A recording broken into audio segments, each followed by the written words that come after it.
Assalamualaikum warahmatullahi wabarakatuh.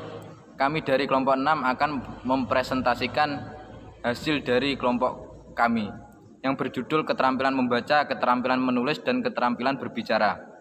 Sebelumnya saya akan memperkenalkan nama-nama dari kelompok saya. Yang pertama yaitu Muhammad Nidam Al-Fawas, yang kedua Sania Hanifatul Zahra, yang ketiga Rizky Qarul Ahzam. Selanjutnya saya akan menjelaskan tentang keterampilan membaca. Yang pertama yaitu pengertian membaca. Membaca adalah suatu metode untuk memperoleh data dari suatu hal yang berupa tulisan. Membaca merupakan sikap melihat juga menguasai isi dari apa yang ditulis. Dalam Kamus Webster mendefinisikan membaca sebagai tindakan mengidentifikasi huruf-huruf dan kumpulan huruf-huruf yang mempunyai makna tertentu yang mengekspresi ide secara tertulis ataupun tercetak. Tujuan membaca. Yang pertama yaitu dapat menguasai gagasan yang didengar secara langsung ataupun tidak langsung. Yang kedua yaitu dapat membaca bacaan teks secara kilat serta sanggup mencatat gagasan-gagasan utama. Yang ketiga yaitu dapat membaca bacaan teks serta merumuskan lainnya dengan perkataan atau bahasa sendiri. Teknik efektif dalam membaca. Yang pertama yaitu mengabaikan dan melompati bagian yang tidak penting atau bagian yang sudah dimengerti. Yang kedua yaitu membaca selektif yang digunakan untuk mencari beberapa informasi penting tanpa membacanya secara menyeluruh. Yang ketiga yaitu membaca kilat, mencermati poin utama dalam bagian itu saja.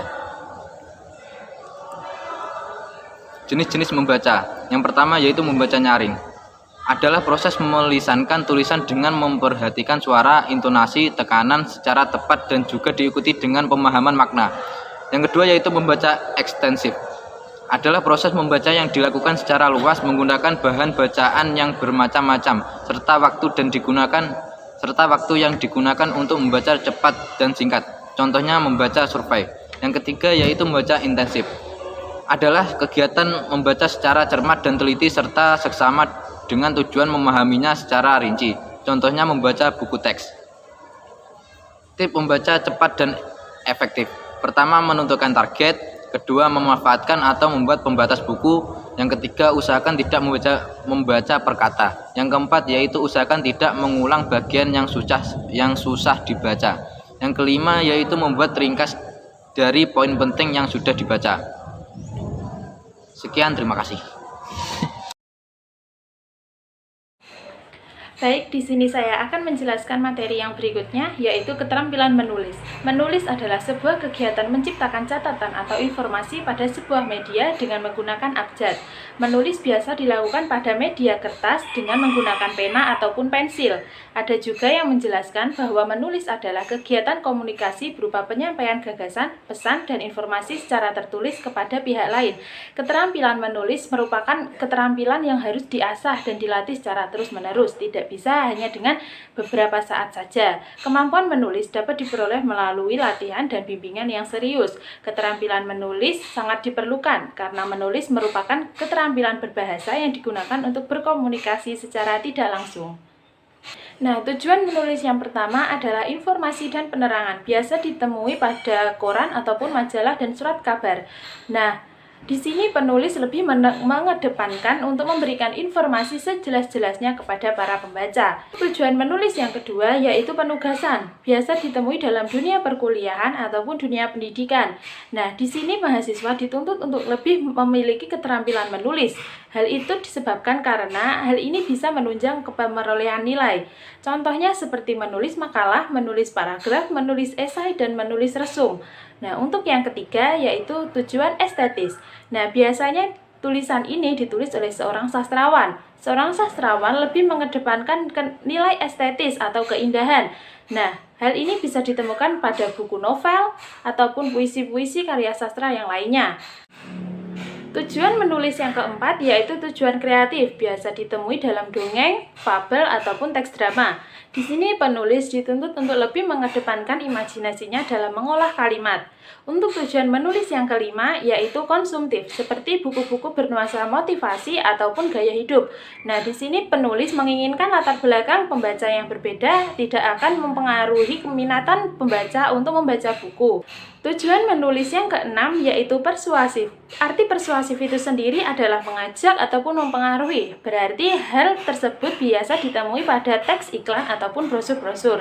Tujuan menulis yang terakhir yaitu pernyataan diri atau biasa disebut juga dengan perkenalan diri. Teks-teks tersebut biasa dibuat oleh para pelamar pekerjaan. Nah, untuk jenis-jenis tulisan sendiri yaitu ada 3. Yang pertama, tulisan ilmiah, tulisan non-ilmiah, dan tulisan semi-ilmiah atau populer. Untuk tulisan ilmiah sendiri, itu harus memperhatikan kaidah-kaidah ataupun peraturan-peraturan yang lainnya. Tapi tidak hanya struktur kalimatnya saja yang diperhatikan, tapi juga gaya bahasanya. Contoh-contoh dari teks ilmiah yaitu seperti skripsi, tesis, makalah, ataupun karya ilmiah yang lainnya. Untuk yang kedua yaitu tulisan non-ilmiah, biasanya tidak memperhatikan kaidah-kaidah ataupun peraturan-peraturan lainnya. Tulisan ini lebih bebas, contohnya biasa ditemui pada teks dongeng, cerita pendek, dan yang lainnya. Untuk tulisan semi-ilmiah merupakan perpaduan dari tulisan ilmiah dan non-ilmiah, biasa ditemui pada buku-buku motivasi ataupun pengembangan bakat lainnya. Teori dasar dalam menulis. Teori dasar dalam menulis yang pertama adalah penentuan tema dan judul. Tema adalah suatu amanat yang ingin disampaikan seorang penulis kepada pembaca atau biasa juga disebut dengan pokok pikiran ataupun gagasan yang akan dibuat dalam menulis cerita. Nah, untuk judul sendiri, judul harus dibuat semenarik mungkin agar bisa menarik perhatian para pembacanya. Untuk teori dasar dalam menulis yang kedua yaitu perumusan dan pembatasan masalah. Hal ini perlu diperhatikan karena agar penulis dapat mengerti dari mana dan sampai mana pembahasannya yang akan dibuat. Penetapan metode dan tujuan penulisan. Hal ini perlu diperhatikan karena metode penulisan akan selalu digunakan penulis dalam mengembangkan teksnya. Nah, untuk teori dasar dalam menulis yang keempat yaitu penentuan kerangka karangan. Kerangka karangan sendiri merupakan pokok-pokok yang akan dijadikan sebagai bahan pembahasan. Untuk teori dasar dalam menulis yang terakhir yaitu penataan karangan. Hal ini dimaksudkan untuk meninjau kembali karangan yang sudah ditulis. Dalam melakukan kegiatan menulis, sebaiknya kita memperhatikan tahapan-tahapan dalam menulis. Tahapan yang pertama yaitu tahapan pra-menulis. Nah, pada tahapan ini kita harus mengumpulkan informasi sebanyak-banyaknya melalui membaca referensi-referensi dari buku ataupun dari sumber-sumber yang lainnya. Lanjut untuk ke tahapan yang kedua yaitu tahapan menulis atau tahapan mengerjakan tulisan. Nah, di sini penulis harus mengembangkan kalimat-kalimat atau poin-poin ataupun informasi-informasi yang sudah didapatkan dalam bentuk karangan. Untuk tahapan yang ketiga yaitu tahapan pasca menulis. Di sini penulis harus melakukan sentuhan akhir ataupun finishing touch seperti melakukan revisi-revisi pada tulisannya demi keberhasilan dan demi kesempurnaan sebuah karangan. Nah, agar tulisan kita disukai banyak orang, ada beberapa ide ataupun tips dalam menulis. Yang pertama yaitu rajin membaca. Dengan rajin membaca buku-buku ataupun sumber referensi yang lainnya, kita akan memperoleh informasi yang lebih banyak dan bisa mengembangkan karangan yang akan kita buat. Nah, tips yang kedua yaitu menulis apa yang disarankan. Nah, penulis tidak harus menuangkan semua yang dia pikirkan, tapi juga bisa melihat cerita orang ataupun menulis cerita orang lain, karena cerita orang lain pun juga akan menarik. Tips yang ketiga yaitu diskusi. Pendapat orang lain juga sangat penting untuk kemajuan tulisan yang kita buat, agar terkesan tidak monoton ataupun hanya itu-itu saja. Untuk tips yang keempat yaitu melatih diri untuk lebih kreatif. Nah, penulis harus membiasakan diri menjadi seseorang yang lebih kreatif lagi. Nah, tips dalam menulis yang terakhir yaitu jangan pernah malas untuk mencoba hal-hal baru. Karena seiring dengan perkembangan zaman, pasti ada hal-hal baru yang harus kita pelajari dan ada hal-hal baru yang harus kita coba. Hal itu akan menunjang tulisan kita sesuai dengan perkembangan zaman dan kebutuhan masyarakat. Menulis tidak hanya identik dengan menulis cerita, tapi menulis juga bisa dilakukan untuk menulis kebutuhan praktis, seperti menulis resensi buku, menulis ringkasan buku, menulis teks pidato atau sambutan, menulis berita, menulis hasil diskusi ataupun seminar, dan menulis makalah. Nah, pembuatan resensi buku tersebut adalah bertujuan untuk memberikan pandangan terhadap bacaan yang akan dibaca. Nah, sedangkan menulis ringkasan buku sendiri adalah cara yang efektif dalam menyajikan sebuah karangan. Menulis teks pidato atau sambutan merupakan menulis sebuah karangan yang nantinya pasti akan dibicarakan di depan umum. Menulis berita merupakan menulis sebuah peristiwa yang terjadi secara nyata dan harus bersifat subjektif dan semenarik mungkin agar bisa menarik para pembaca. Menulis hasil diskusi atau seminar. Pasti di sebuah kegiatan seminar ataupun diskusi diakhiri dengan penarikan kesimpulan. Nah, penulisan penarikan kesimpulan dari sebuah diskusi ataupun seminar harus diperhatikan gaya bahasanya. Hal tersebut demi mempertahankan poin-poin penting yang menjadi pembahasan dalam diskusi ataupun seminar. Yang terakhir yaitu menulis makalah. Nah, tadi sudah dijelaskan bahwa para mahasiswa ataupun peserta didik yang lainnya harus menguasai keterampilan menulis demi mempertahankan perolehan nilainya. Dalam kegiatan menulis, pastinya seorang penulis akan mengalami gangguan-gangguan ataupun hambatan-hambatan seperti terjadinya penyimpangan perhatian atau berubahnya konsentrasi, kurangnya bahan bacaan sebagai resensi, kurangnya kemampuan dalam mengembangkan kalimat, adanya rasa tidak puas terhadap hasil tulisan, kurangnya kemampuan dalam mempersatukan ide-ide, dan yang terakhir ini pasti sering dilakukan ataupun sering dirasakan, yaitu terjadinya kondisi malas, jenuh, ataupun merasa bosan. Ada beberapa cara untuk mengatasi hambatan-hambatan yang terjadi ketika kita sedang menulis, yaitu dengan cara memerlukan tekad dan kemauan dalam menulis, diperlukan rencana yang benar-benar matang, memperbanyak kegiatan membaca referensi-referensi, banyak melakukan latihan menuangkan sebuah ide, mempelajari gaya bahasa dari penulis lain, menghentikan kegiatan apabila kita sudah merasa bosan, jenuh, dan malas. Nah, hal ini bisa menunjang keberhasilan kita dalam menulis loh. Nah, dan yang terakhir yaitu cara penulisan daftar pustaka. Daftar pustaka dapat ditulis apabila daftar pustaka dari buku yang tidak ada nama penulisnya, terdapat angka dalam nama penulis, daftar pustaka dari banyak buku tetapi satu penulis yang sama, buku ditulis oleh sebuah organisasi atau institusi, daftar pustaka dari buku dengan edisi, diambil dari buku yang diedit oleh editor, daftar pustaka dari buku berseri, daftar pustaka dari e-book, dari buku terjemahan, artikel jurnal, koran atau tabloid, majalah atau koran elektronik, dari website, dari hasil wawancara, ataupun dari musik, video, atau audio. Secara umum, format penulisan daftar pustaka adalah nama belakang pengarang, nama depan, titik, dalam kurung tahun terbit, titik, judul buku ditulis italik atau dicetak miring, titik, kota, titik 2, nama penerbit, atau biasa disebut juga dengan Natajukopen, nama, tahun, judul, kota, dan penerbit. Terima kasih. Ya, di sini saya akan menambahi apa yang tadi telah disampaikan oleh Mas Faus dan juga Mbak Sania. Yaitu saya akan menambahi dengan tema keterampilan berbicara. Sebelum kita jauh lebih mendalam, maka kita harus mengetahui pengertian berbicara terlebih dahulu. Ya, pengertian berbicara adalah kemampuan mengucapkan bunyi-bunyi artikulasi atau kata-kata untuk mengekspresikan, menyatakan, serta menyampaikan pikiran, gagasan, dan juga perasaan. Dan adapun tujuan berbicara itu terdapat 5. Yang pertama yaitu berbicara menginformasikan, yang kedua berbicara menstimulasi, yang ketiga berbicara meyakinkan, dan yang keempat berbicara menghibur, dan yang kelima berbicara menggerakkan. Yang pertama, berbicara menginformasikan. Contohnya adalah penjelasan materi, yaitu seorang pembawa acara atau seorang pemateri itu menjelaskan isi apa yang dia sampaikan. Dan yang kedua, berbicara menstimulasi. Contohnya adalah nasihat seorang guru kepada muridnya agar mengumpulkan tugasnya secara tepat waktu. Yang ketiga adalah berbicara meyakinkan. Contohnya adalah pidato petugas KBN di depan masyarakat yang anti keluarga berencana. Yang keempat yaitu berbicara menghibur. Contohnya adalah seorang lawakan, seorang guyonan dalam ludruk, dan Sri Mulat. Yang kelima adalah berbicara menggerakkan. Contohnya adalah seruan Bung Tomo pada peristiwa 10 November di Surabaya, yang mana pada saat itu bisa membakar semangat para pemuda Surabaya. Dan selanjutnya yaitu teknik dan tingkatan dalam berbicara. Di sini saya akan menerangkan terlebih dahulu yaitu masalah teknik berbicara. Yaitu terdapat dua hal, yaitu satu arah dan juga dua arah.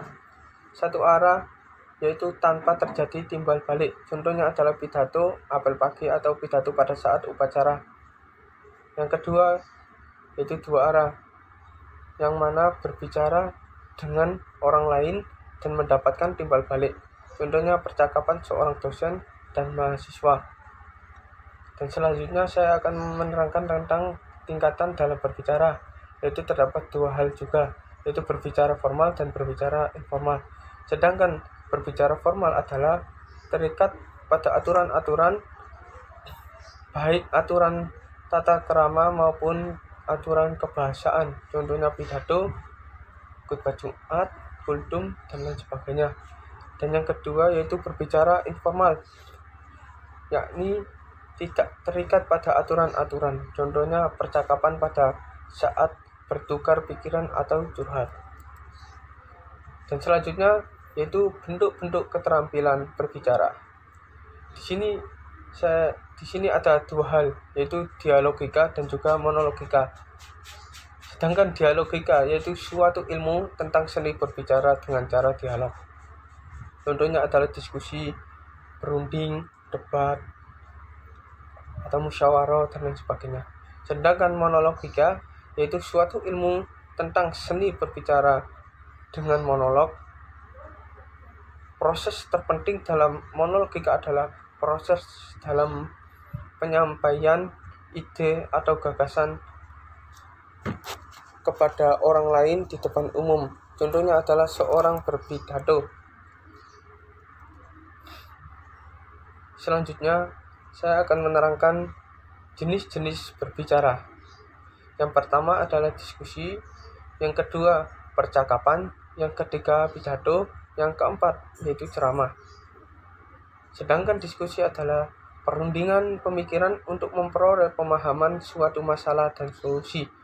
Sedangkan percakapan adalah komunikasi interaktif antara dua orang atau lebih.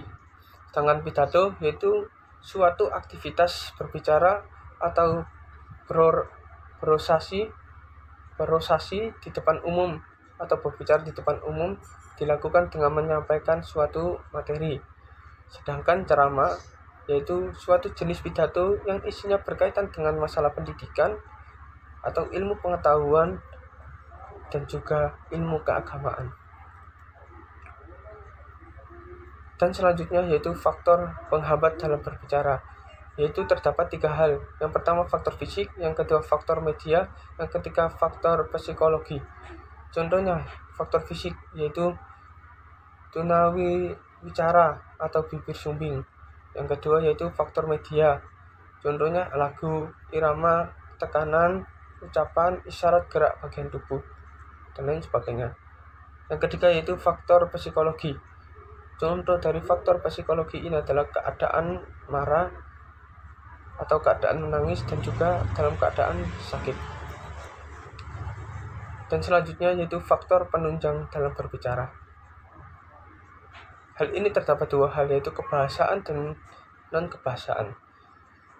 Dan di dalam kebahasaan ini terdapat yang pertama ketetapan ucapan, yang kedua penempatan tekanan nada, sendi atau durasi yang sesuai, yang ketiga pilihan kata ketetapan menggunakan kata kalimat serta kata bahasanya. Sedangkan di dalam non-kebahasaan yaitu terdapat sikap yang wajar, tenang, dan juga tidak kaku. Yang kedua yaitu pandangan harus ke arah ke lawan bicara. Yang ketiga kesediaan menghargai orang lain. Yang keempat gerak-gerik dan mimik yang sangat tepat. Dan selanjutnya yaitu pengertian ilmu public speaking. Ilmu public speaking adalah rumpun dari ilmu komunikasi yang mencangkup kemampuan seorang berbicara di depan publik, kelompok maupun perorangan dengan strategi dan teknik yang sangat tepat. Dan cukup jelas bahwa public speaking ini bukan hanya sekedar berbicara, melainkan harus mempunyai strategi, teknik yang sangat tepat untuk dilakukannya. pentingnya ilmu dan selanjutnya yaitu pentingnya ilmu public speaking dan tujuannya.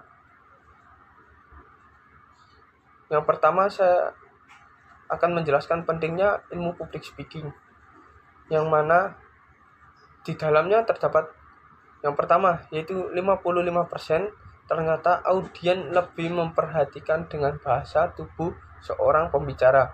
Yang kedua 38% yaitu pada teknik vokal atau intonasi dan suaranya. Yang ketiga yaitu 7% itu pada verbal atau isi yang kita sampaikan.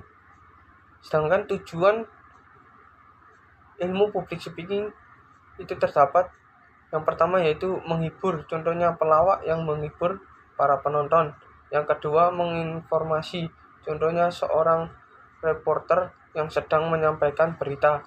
Yang ketiga yaitu membujuk, contohnya seorang penceramah yang sedang berceramah di sebuah majelis. Dan selanjutnya yaitu kita juga harus mempelajari ilmu retorika. Dan pengertian dari ilmu retorika adalah ilmu retorika secara bahasa berasal dari kata Latin yaitu Yunani kuno yaitu retorica yang berarti seni berbicara.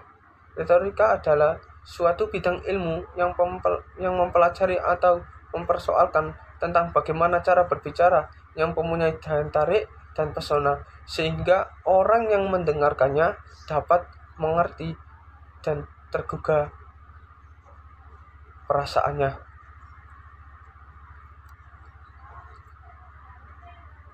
Yang selanjutnya, 3 kelompok penting dalam ilmu retorika. Yang pertama adalah monologika, yang kedua adalah dialogika, yang ketiga adalah pembinaan teknik berbicara. Contoh dari monologika adalah berpidato, sambutan, dan juga ceramah.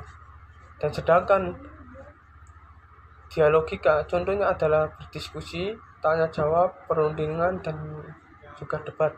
Yang ketiga adalah pembinaan teknik berbicara. Keefektifan monologika dan dialogika tergantung pada teknik berbicara ini. Sekian dari saya, apabila salah kata Ungdurman kola, wala tangdurman kola. Wassalamualaikum warahmatullahi wabarakatuh.